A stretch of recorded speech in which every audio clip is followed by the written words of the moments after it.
So, in this video, I'm going to do a very quick lore analysis of the Genshin Impact version 4.6 special program. First, I'll take a quick look at the trailer, and I'll summarize the rest of the important things mentioned in this trailer, before I finally talk about Natlan teaser at the very end. The most exciting thing for us lore lovers is probably the fact that we are getting a new Archon quest, finally featuring Dainsleif. Then 2 new story quests and a new permanent game mode that seems quite lore heavy too, hopefully. Also, as always, they try to make the trailer lines and scenes as misleading as possible, so it's hard to tell which line corresponds to which actual quest and such. So now let's take a look at the trailer.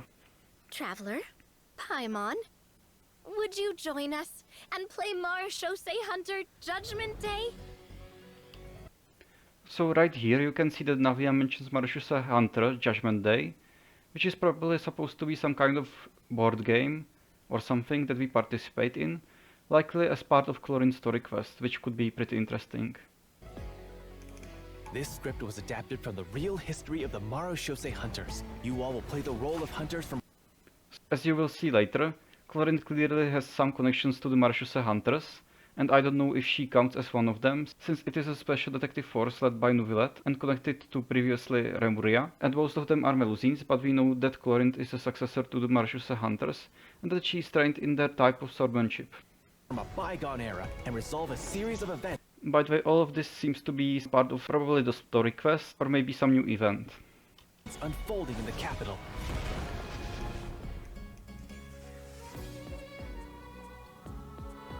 Many of my habits are customs I've adopted from the Marechaussee Hunter tradition. They fought against monsters, while I fight against lawbreakers.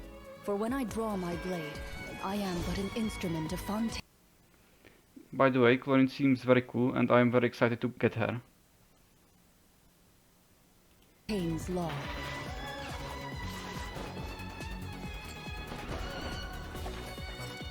Loaded. Time to testify. Madam Mage says that every page of a...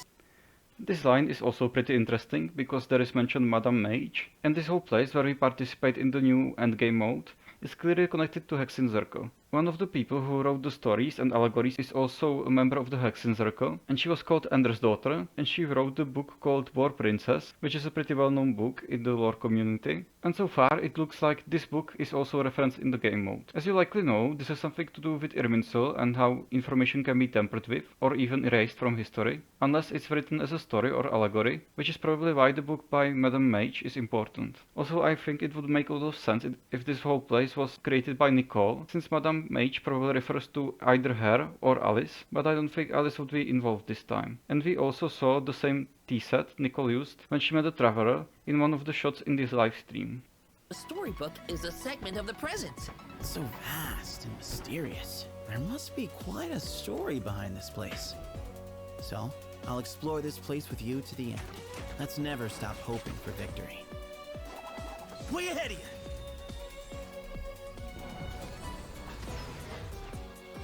Move or be moved! Not that I doubt your... Yeah, and I don't have much to say about Setos. We have seen him quite a bit in the Sinnoh story quest, and I don't think that he will play a very important role in this version. Fighting ability, of course. It's just so much more dangerous in there than I ever imagined. Well, if it hurts, just let me know. Let's blow bubbles!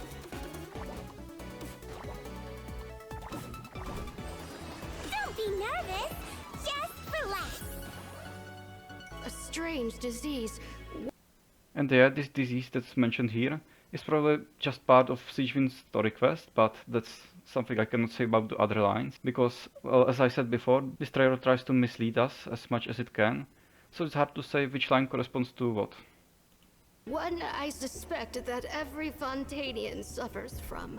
But they don't trust me at all. Do you really think it matters whether I'm Melusine or a human? I don't believe Master would suddenly...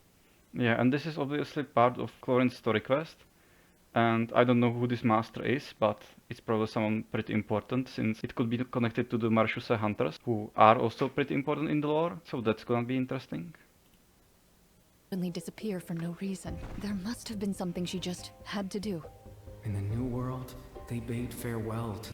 Yeah, and this is probably one of the first things that's part of the Dainsleif Archon quest, because, well, you can see the weird scenery in here, and it looks like some very weird domain, because there is the key in the middle, which is often part of some domain in Genshin. The scenery is pretty interesting. There are 5 planets, of which 2 are quite big and the 3 are quite small. I don't know if it's supposed to represent something. And I think that this could be connected to the Dark Sun or even the Crimson Moon, because the line mentions the Shrouded Sun, but we'll have to wait and see. I think this could take us back to Before Sun and Moon once again. Also, this scenery is very interesting and I have no idea where this is and what it could represent. But the title of this version suggests that it could be part of some dream or something of that sort. But apart from that, it looks like something that could be found in the Abyss. To the Shrouded Sun. At last, they no longer needed to dwell on their suffering, or try to differentiate between various thoughts of blasphemy. Such was the price they paid. Yeah, I think these lines refer to the Dark Sun dynasty and what remained of its people, because of the price they had to pay and all the suffering mentioned before. And thus, their souls became cleansed and pure. The way he's holding his sword. He must be a real Marashose hunter. You used it yourself, didn't you? Yeah, and this line is pretty interesting because it could be connected to either Sijin and simply explain why she looks more like a human compared to the other Melusines, or it could be connected to Dainsleif, which could make a lot of sense as well, since we don't really know why half of his body is corrupted and the other half is completely human. Also, the it mentioned here could refer to the ring that he was holding back in Sumeru, so that could be interesting as well. That's why you have a human appearance. That's quite the gamble.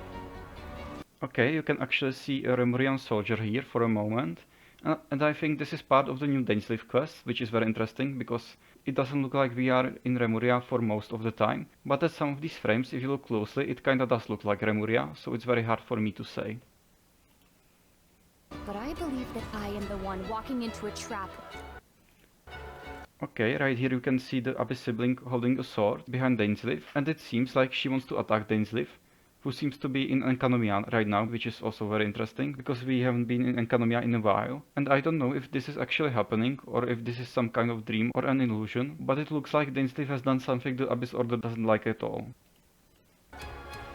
One day, I shall have my vengeance. Yeah, this line could refer to anything really, so that's really hard to say, but I think there are a lot of possibilities of what this could mean, and one of these could be maybe vengeance against the Heavenly Principles, maybe it could be about the gods who destroyed Khaenri'ah, or maybe it could be about the Abyss Order. It's really hard to say. If he is the Dragon King Nibelung, which is quite a popular theory nowadays, he could be talking about the war with the Dragon Sovereigns. That way, Captain Dainsleif could accomplish his own goal. The Loom of Fate has... And then there is the most important line in this trailer. The Loom of Fate has already been completed. This line is spoken by some voice I don't recognize, but anyway, this obviously has something to do with the Abyss Order. Clothar said that it was Caribert, and it's the name of the final chapter in Traveler's character story. It probably has something to do with changing fate, but it's hard to say what exactly it means at this point. It's already been completed.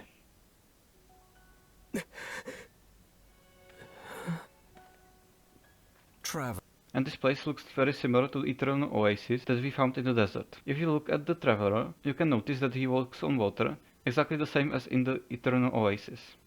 Traveler, let me ask you this. Do you believe your sibling to have betrayed you?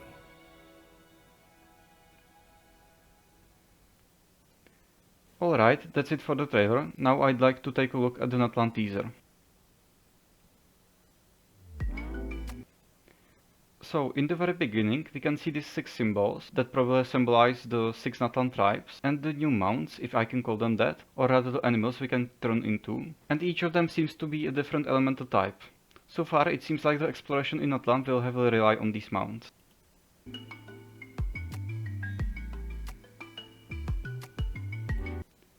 Here you can see one of these animals, and if you look at the walls, you can see the graffiti on them, which I think was already mentioned in some dialogue before.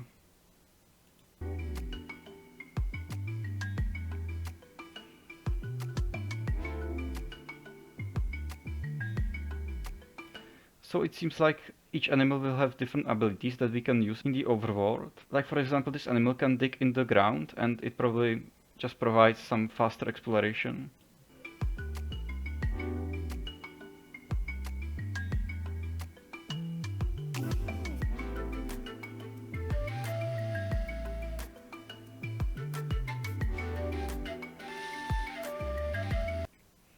Then we can see this volcanic region, lava pools, and at the very end we can also see some green open plains and canyons. It's very diverse. I think they called these mounts Tepetli or something like that in the recent event, which is probably a type of saurian, which refers to these types of tribal animals. And these saurians have some connections to the dragons. This could mean that each of the 6 tribes have their own animal, and maybe we can get them after completing some sort of quest for them.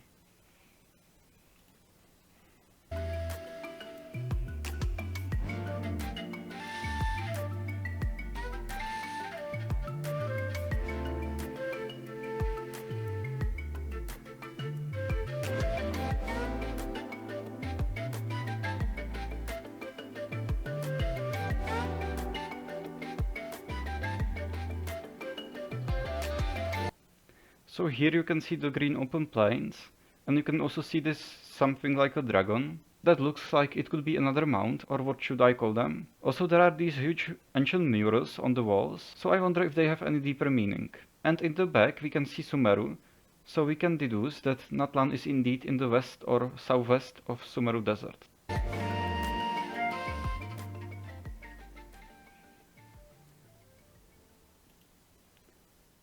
So in the end, I'd like to say that this patch looks great for both the lore lovers and the people who want more combat focused endgame, and I'm very excited for this to come out. The animated short was beautiful, and the Natlan teaser was great as well. Thanks for watching, and I'll see you in the next one.